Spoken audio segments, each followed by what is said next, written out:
Do you have time next weekend? Come over to our place for a change. I accepted my son Paul's invitation and looked forward to that day. However, on that day, I received a text from Paul. He had an urgent matter but assured me he'd be back soon, so he wanted me to relax there in the meantime. I took a train and a taxi, finally arriving in front of their house. But when I pressed the intercom, the door didn't open immediately. Eventually, my granddaughter Rose appeared. "Hi, Rose!" She urgently motioned for me to come closer. Just a moment, come this way. "Ha. Just a moment?" For some reason, Rose seemed flustered and pushed me into the storeroom. Grandma, escape through the back door quietly so Mom can't find you. Even when I asked why, Rose only said it was necessary to avoid getting caught by her mom and then went back to the living room. I assumed we were playing hide and seek and decided to stay put.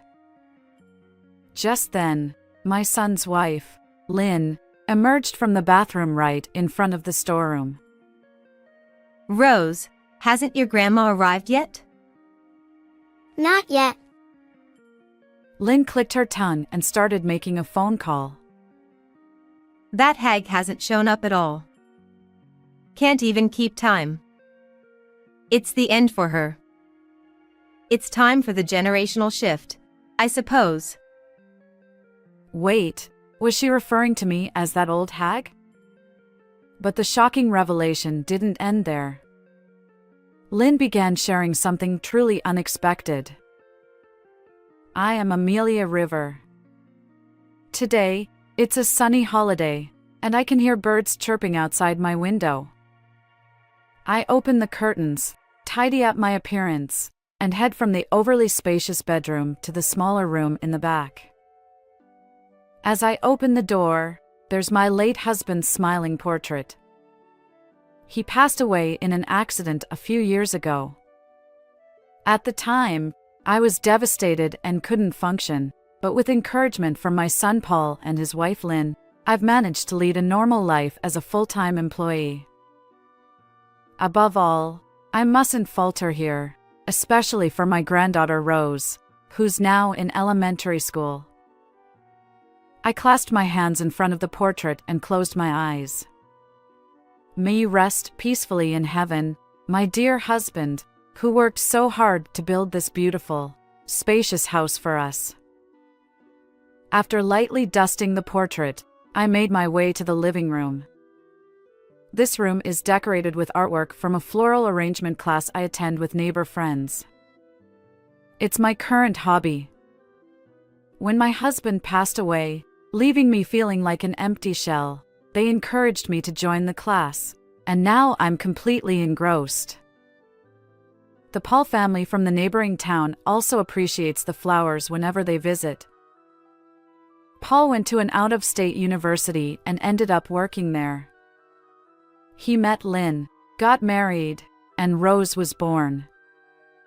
Although Rose has grown quite a bit, she still enjoys running around this house, so maybe its spaciousness suits her. Despite being alone, I managed to keep myself busy and content. Today is the day I go to the flower arrangement class with my friends. As I prepared, the nonchalant doorbell chimed in the living room. "Coming!" I called out and headed toward the entrance, but the door opened before I could reach it. Hello, Mom. Not again, I thought. Over the past few months, Lynn has been dropping by unannounced with Rose. Initially, it was just on weekends after giving prior notice. But now, it's practically every day without any warning. Honestly, it's become quite tiresome since I have my own schedule. A simple phone call would suffice. Good morning. Oh, it was quite a journey to get here. Lynn, I have a flower arrangement class today, so I'll be out. Sorry, but will you go back home today? I hurriedly stopped her from entering the living room. If she thinks it's too far, she could just not come. Oh, don't worry about it. I'll watch the house as usual. But Sure, I'll lock up. Oh, is there something for lunch? without bothering to listen to my words, Lynn forcefully entered the room. My granddaughter Rose, on the contrary, was apologetic and followed Lynn inside. Back when she used to admire the flower arrangements with such enthusiasm, it was endearing to see Lynn watching her. But how did things take this turn? Listen, Lynn, I've said it many times. Please give me a heads up before coming over. Lynn replied nonchalantly. Well, since I'm here anyway, it'd be more trouble to notify you. I don't want to deal with such bothersome things. She confidently sat in the middle of the sofa, eyes glued to her smartphone. She'd show up at my house like this, lazy and leaving meals to others. Rose even offered to help, her voice trembling. I don't want to be a nagging mother-in-law, but my patience has its limits. Oh, well, anyway, I'm heading out now, so you should go home. What? We've come all this way. It's terrible to turn us away. I've told you repeatedly to give me notice. I replied. Lynn leaned in toward Rose and said, Rose must be tired too, right? She smiled, but there was something cold in her eyes. Rose hesitated for a moment and quietly replied yes. See? Your adorable granddaughter agrees. Can't we be a little more accommodating? In the end, Lynn prevailed, and I was left with the two of them. When I met up with my friends and held flowers, I couldn't concentrate. Irritation toward Lynn aside, I couldn't forget Rose's expression from earlier. My friends noticed something was wrong and asked what happened. I shared the story, and one friend suggested I talk to Paul about it. So, I decided to call Paul on my way back. Hi, Paul. Do you have a moment? Sure, Mom. What's going on? It's about Lynn. And so, I told Paul about how recently both Lynn and Rose have been visiting frequently, without giving any prior notice, and how Rose seems down. Initially, Paul was surprised, but he listened attentively and apologized sincerely. I'm sorry, Mom. I had no idea. I'll talk to Lynn and make sure she doesn't come over without notifying you. I promise. Thank you. But what's going on with Rose? Honestly, I have no clue. Whenever I'm around, Rose is cheerful and behaves well. She doesn't seem like what you described. I see. Maybe it's only when she's with Lynn. I don't know the reason, but I'll keep a close eye on them and try to avoid leaving them alone together. Yes, that's a good idea. We wouldn't want anything to happen to Rose. Well, school will start soon, so they won't be alone as often. If anything comes up, I'll let you know. Take care. So I ended the call with Paul and headed home. Upon arriving home, there was no sign of the two of them. Had Paul called in a hurry, prompting them to leave? The room was in disarray, open snacks, half-drunk cups, and chaos everywhere. Normally, it's tidier, but this scene made me sigh.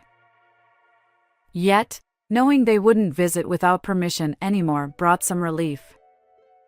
Over the next few weeks, Lynn didn't show up. While I felt reassured, I remained concerned about Rose. I reached out to Paul several times, but his responses were vague. Busy, perhaps? And so, the weekend arrived, and this time it was Paul who contacted me. Hello, Mom. Are you free next weekend? Come over to our place for a visit. Rose really wants to see you. I replied enthusiastically, looking forward to that day. However, on that day, as I was heading to the station, I received a text from Paul. Something urgent came up, but I'll be back soon. Please relax at my home for now. His dedication to work reminded me so much of his father. I chuckled. It's wonderful that he graduated from college and found a job he loves. Paul truly makes me proud. After transferring between trains and a taxi, I finally arrived in front of Paul's house. I paid the fare to the driver and stretched a bit. The 2-hour journey had taken a toll on my body, especially for someone in their late 40s.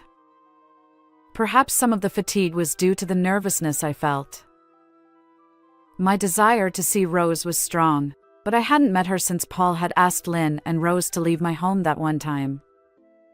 As I stood in front of the door, I took a deep breath and pressed the intercom button. However, the door didn't open immediately. After a while, only Rose appeared. "Hi, Rose." "It's been a while," I greeted her. Grandma. Not now. Come this way. Rose replied, sounding flustered. "What do you mean, not now?" "Rose?" For some reason, Rose urgently pulled my hand and led me into the storage room. Her serious expression was quite unusual for an elementary school kid. She whispered, Grandma, hide through the back door. Quietly. I followed her instructions, still feeling confused. Was this some kind of hide-and-seek game? I stayed put, waiting. Then I heard the sound of the bathroom door opening, and Lynn's voice reached me. Didn't your grandma arrive? She asked Rose. Peeking through the gap in the storage room, I saw Rose shaking her head vigorously, and Lynn responding with an annoyed gesture. They were having a silent exchange. Lynn then took out her smartphone and began talking to someone. Hello? I'm sorry it took me so long to call you. I can only chat for a little longer, though. Such a shame. Their conversation continued, touching on topics like last night's dinner and how busy work had been. Lynn must have been on the phone with a friend. Perhaps that's why she hadn't come to the front door when I rang the intercom. It might be a little awkward, but I couldn't just stay in the storage room forever. So, when I started to move, I heard Lynn talking. Seriously, that old hag hasn't shown up at all. Can't even keep time. She's done for. It's time for a generational shift. I froze in place. Was she talking about me as the old hag? She usually only calls me Mom or by my name. Despite my surprise, I realized this was a chance to learn Lynn's secret, so I listened intently.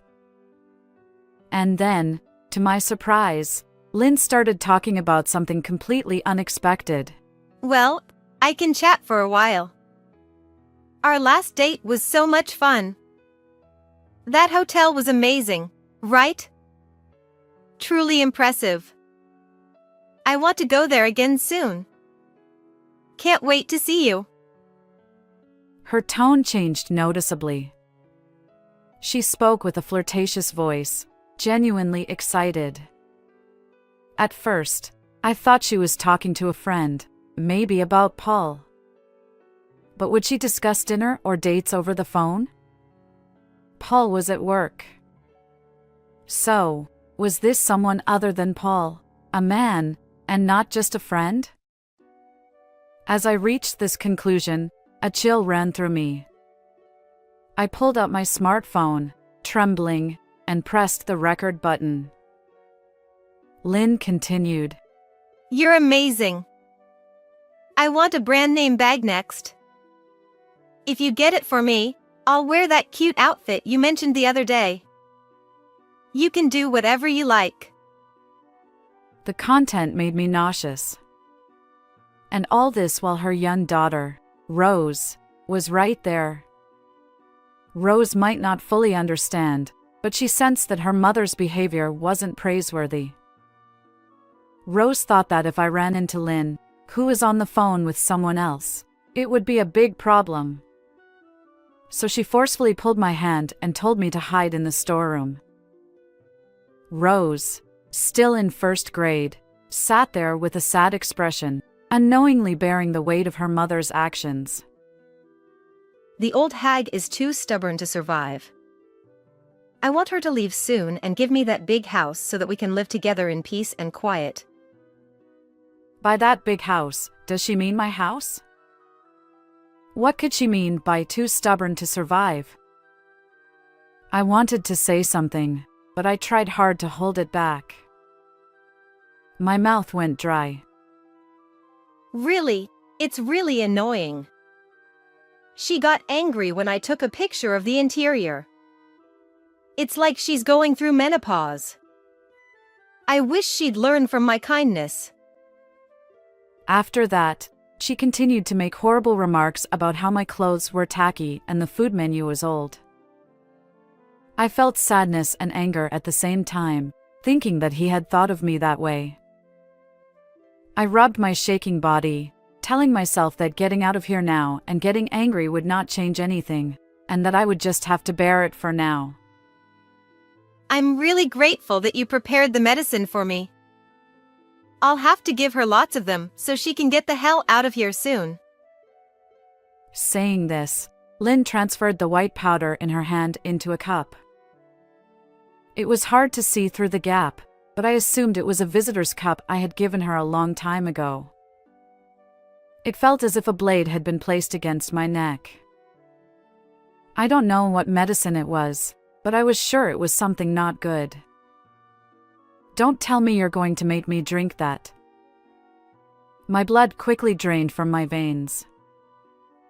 I never thought that my son's wife, whom I had always thought of as a good daughter, would do such a thing. Well, I'd better go. My husband will be back soon. See you at the hotel. I love you.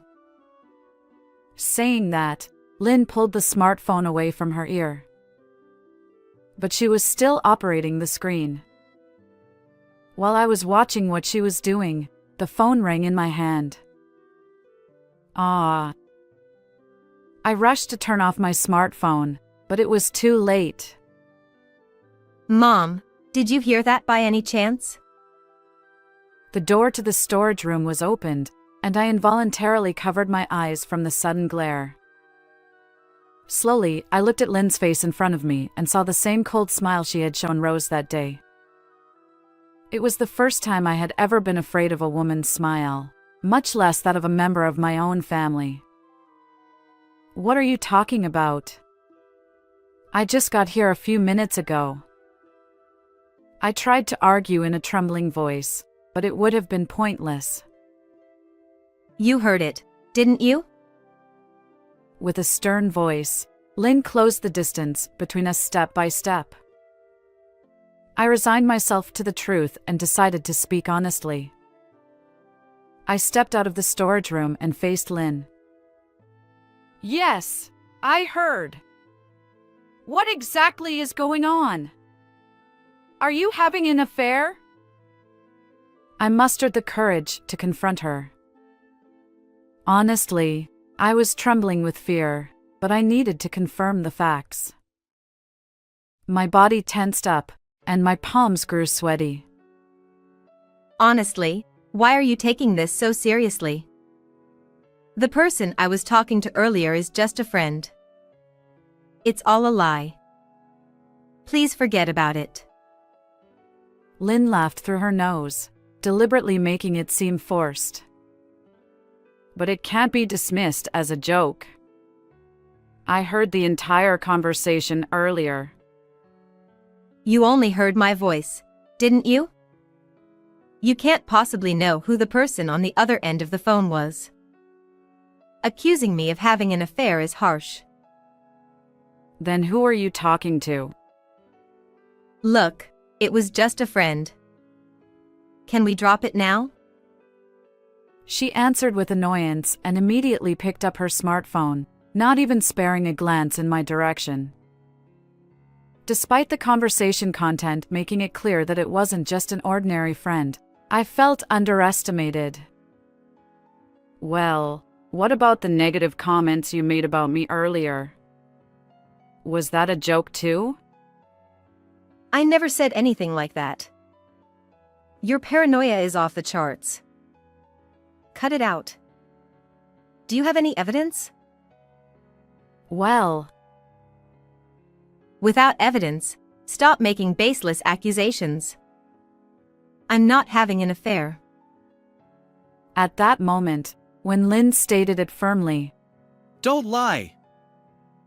Paul! the front door swung open forcefully, and Paul appeared. After glaring at Lynn, Paul gave me a subtle nod and turned toward Rose. Taking it as a signal, I hurried over to Rose, who looked surprised. I held her gently, and she began to cry softly in my arms. Her body that used to be so warm now felt unbelievably cold. Oh, how much pain had this kid endured until now? Regret washed over me. I wished I had noticed sooner. Why did you come back suddenly? How's work? Lynn, let's stop this. I already know everything.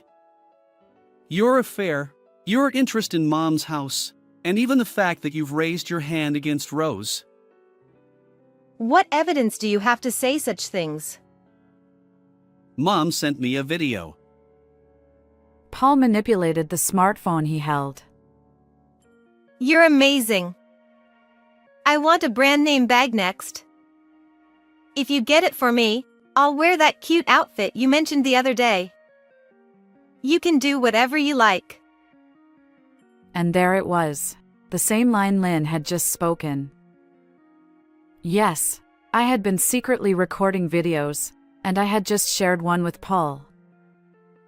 Having already finished his errands, Paul had rushed home and timed his entrance perfectly. You were filming all that? You're joking, right? He's just a friend. Just a friend. Ha! A friend who does things like this together, I suppose? Saying that, Paul pulled out a bundle of photos from his bag and handed them to Lynn. Why do you have these? The photos showed Lynn walking with a man. The man's hand rested on Lynn's waist, and her profile didn't look displeased. In fact, quite the opposite. Moreover, the building in the background was a hotel. It was clear that this wasn't just an ordinary friendship. There were other photos too, the two of them smiling with matching necklaces, holding hands, and even embracing. As Lynn looked at them, her face grew paler. I knew, Lynn. I knew about your affair. Why? Your behavior lately has been strange. You've been away from home a lot. And Rose told me. Rose did. I held the small body in my arms tightly. Rose's little arms clung to my clothes, and she buried her face, avoiding her mother's gaze. Rose, you! After I specifically told you not to say anything, what are you doing? What are you doing, Lynn? You're the one who should be asking that. What kind of behavior is this in front of a child? You probably haven't even considered how Rose felt. I couldn't take it anymore. Mom talks bad about Dad, she abuses me, and strangers come to our house. Hearing those words, I hurriedly reached for Rose's clothes. She flinched slightly but obediently lifted her shirt. There were several painful bruises on her stomach, and I couldn't help but grimace. Did Lynn raise her hand to silence Rose? If so, it made sense why Rose had been unusually quiet at my house. Rose, could this be? Rose nodded faintly in response to my question. Seeing that, Lynn glared at Rose. Paul stepped in front of Lynn, shielding Rose from her gaze completely. I couldn't believe a mother would do such things to her own child. The night Lynn went to the hotel with that man, Rose tearfully confided in me. So I hired a detective. Today, I was getting an update on the progress. What? A detective? Yeah, we had a thorough investigation. Seems like the guy is a pharmacist. To go that far? Paul confronted Lynn with the evidence he had gathered. Already sensing something was wrong, he had consulted a detective. From the moment Rose told me until we had this evidence, I was worried sick that Lynn might hurt her again. It felt like my heart was being torn apart. Paul's face looked agonized. Discovering that someone he loved had betrayed him and harmed his precious treasure must have been unbearable for Paul during these past few days. But Rose assured me she was okay. This little girl supported me. And now we have solid evidence. I thought he had invited me over today for Rose's mental well-being. For Rose, her mother had become nothing more than a source of fear. Paul turned toward me and bowed deeply. Mom, I'm truly sorry for involving you in all of this. It's okay. Both you and Rose have been incredibly strong, I reassured him. This was undoubtedly their true feelings. Rather than apologizing to me despite their own suffering, I felt proud of Paul for being able to do so. Thank you. Paul wore a genuinely apologetic expression, but there was also a hint of relief in his eyes. More importantly, something caught my attention. You mentioned that the other person is a pharmacist? Huh? Yeah, he's quite well known in the industry, apparently. Earlier, Lynn put something like medicine into that cup. Could it be? Paul rushed to the table. He overturned the cup, and white powder scattered across the floor.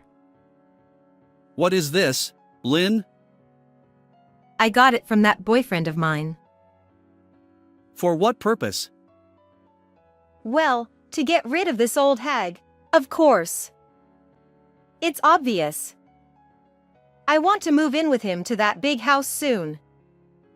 Neither you nor the child are needed.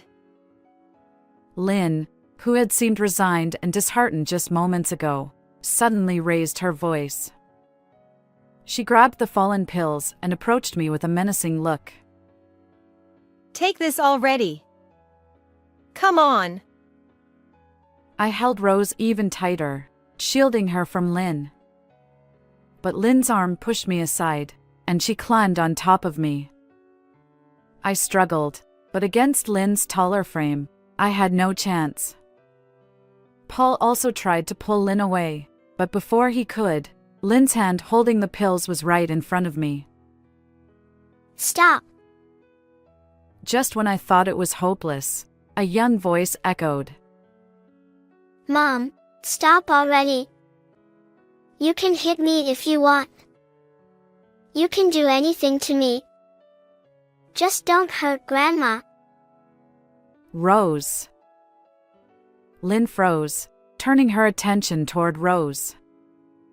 Rose stared straight back at Lynn, her legs trembling like a frightened fawn. I love you, Mom. You used to be so kind. But I don't like you these days.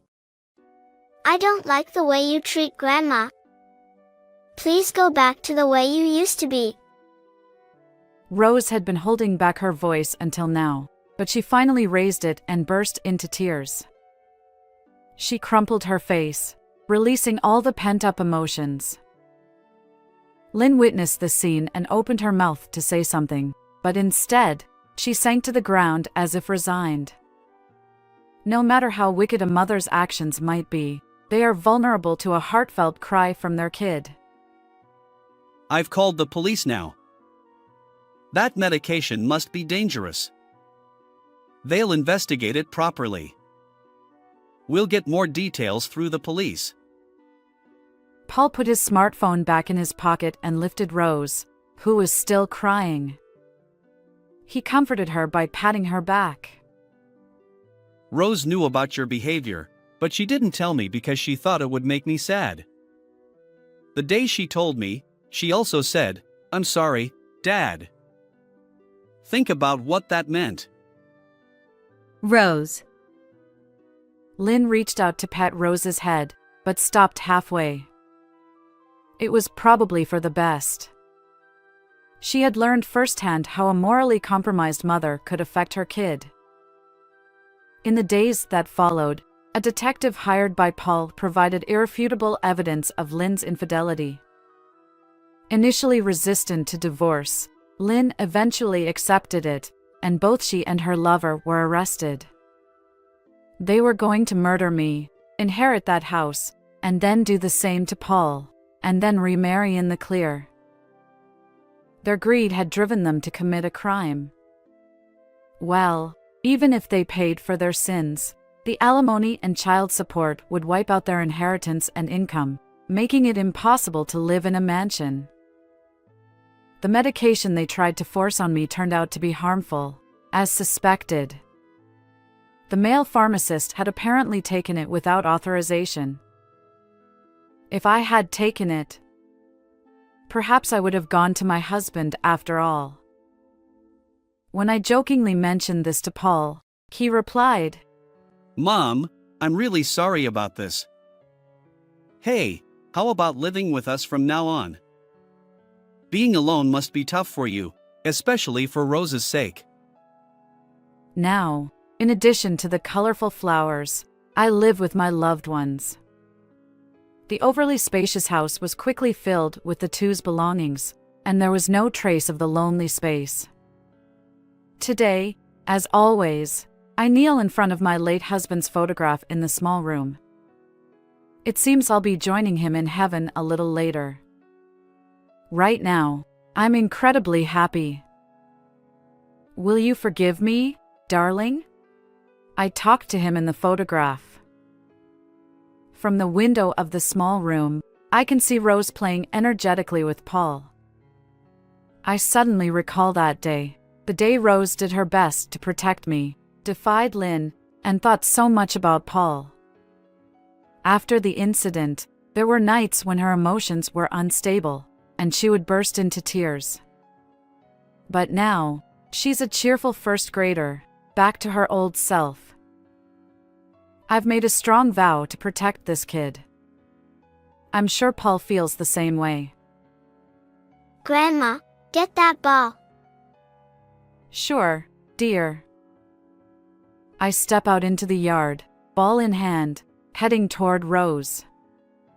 She giggles, her pure smile directed at me. I can't help but pull her into a tight hug. Her warm body feels different from that day. A profound happiness envelopes me. How did you find this story? Don't forget to subscribe to the channel. Until next time in the next video.